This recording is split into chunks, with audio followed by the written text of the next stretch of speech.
کسی بہن نے پوچھا تھا کہ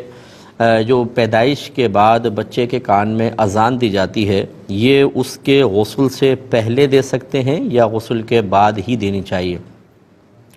دیکھیں، سنت تو غسل کے بعد ہے۔ جب بچے کو پیدا ہوتا ہے تو عمومی طور پر بچے کے جسم پر کچھ آلائشیں وغیرہ ہوتی ہیں،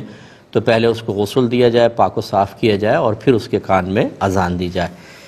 ایک یہ پوچھا ہے کہ ہمارے ہاں یہ باہر سے ایک میسج آیا تھا کہ میرا بچہ ہے 4 ماہ کا، اس کو ایک ویکسین ٹائم دیا گیا ہے تو وہ ویکسین لگے گی، لیکن ہماری مسجد کے جو امام ہیں، شیخ صاحب ہیں، وہ کہتے ہیں یہ ویکسین بچوں کو نہ لگوائی جائے، اس میں کچھ ناجائز خراب قسم کی چیزیں ہیں۔ اب وہ کہتی ہیں، ڈاکٹرز یہ کہتے ہیں کہ اگر یہ ویکسین نہ لگوائے گی تو اسکول میں ایڈمیشن ہی نہیں ملے گا۔ تو اب ہم ڈبل مائنڈ ہو گئے ہیں، پریشان ہیں، کیا حکم شرع ہوگا؟ دیکھیں، اس قسم کی ویکسین کا اگر کوئی آلٹرنیٹ موجود ہے کہ جس میں تحقیقاً پتہ ہے کہ کوئی ناجائز چیز نہیں ہے،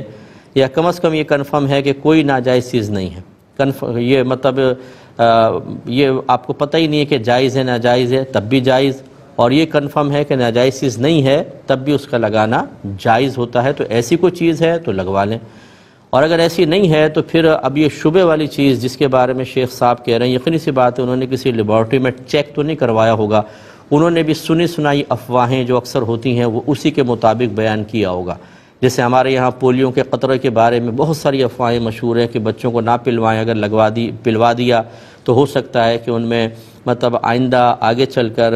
مردانہ صلاحیتیں ہی ختم ہو جائیں۔ اس قسم کی بہت ساری افواہیں ہوتی ہیں جن کا حقیقی طور پر کوئی ثبوت نہیں ہوتا، ان کے پیچھے کوئی مطلب پختہ آپ پروو نہیں دے پاتے، بس سنی سنائی باتیں ہوتی ہیں۔ تو وہ شیخ صاحب جو امام صاحب ہیں انہوں نے ہو سکتا ہے ایسی بولا ہو، یا تو ان سے پروف مانگیں کنفرم، اور نہیں ہے پروف تو پھر آپ اس کو بالکل اس پہ عمل کر سکتی ہیں، جبکہ آلٹرنیٹ بھی نہیں ہے اور جبکہ اس کے بغیر بچے کو ایڈمیشن بھی نہیں ملے گا۔ ایسی مجبوری کی حالتوں میں تو اگر اس میں واقعی کوئی ناجائز چیز ہوتی تب بھی اس کے استعمال کی وقتی طور پر اجازت دے دی جاتی۔ خلاصہ کلام یہ ہے کہ آپ بالکل پریشان نہ ہوں،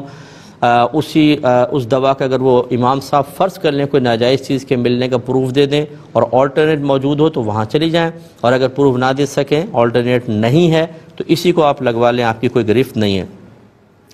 ایک ہی بھائی نے کویسچن کیا کہ یہ جو ہم جانوروں میں باہم تعلق قائم کرواتے ہیں اولاد کے حصول کے لیے، تو کیا اس میں رشتوں کا لحاظ کرنا ضروری ہوتا ہے؟ جیسے مثال کے طور پہ کبوتر ہیں، ایک ماں ہے اور اس کے بیٹے کا ساتھ جوڑا لگا دیا جائے تو کیا یہ شرعاً صحیح ہوگا یا نہیں ہوگا؟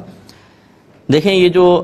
رشتوں کی حرمتوں کے مسائل ہیں یہ صرف انسانوں کے لیے ہیں یا جنات کے لیے ہیں، کیونکہ وہ بھی شرعی احکام کے مکلف ہوتے ہیں۔ باقی جانوروں میں اس کے کوئی قوانین نہیں ہیں، نہ جو انسانی شریعت ہے یعنی احکام وہ جانوروں پر لاگو ہوتے ہیں، لہذا ان میں بالکل بلا تکلف آپ ایسا کر سکتے ہیں کہ مطلب نر کبوتر ہے، باپ ہے اور بیٹی کے ساتھ رشتہ ہو جائے، یا ماں ہے اور بیٹے کے ساتھ رشتہ ہو جائے، ایسے جانوروں کے اندر ہوتا ہے جسمانی تعلق قائم کروانے کے اعتبار سے، تو اس میں بغیر گھبرائے آپ کر سکتے ہیں، اس میں کوئی حرج نہیں ہے۔